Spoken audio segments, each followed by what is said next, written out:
One of the things I think so many of us do is we end up judging ourselves so much that Mm. we cause ourselves to not take action on the very things that would help us improve so many areas of our lives.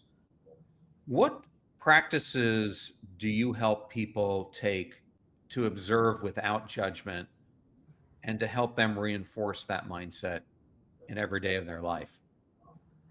That's a very important aspect to integrate into this work. So much of this work is learning how to go from judgment and shame to observation and grace, to watch your emotions rise and fall without immediately labeling them as good or bad.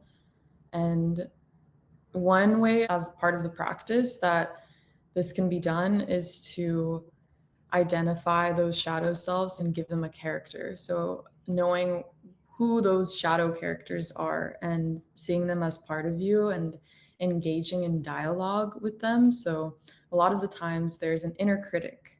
And so, when we identify a wound or a trigger and we start doing the shadow work, we'll start criticizing ourselves, or that inner judge will come up. So, knowing that there's this inner critic side to you that's starting to speak, and facing that aspect of your shadow as well, and meeting that with compassion and trying to understand even the judgment voice, the critic voice, is part of doing this work. It's really interesting how one path in our healing can lead to many other paths.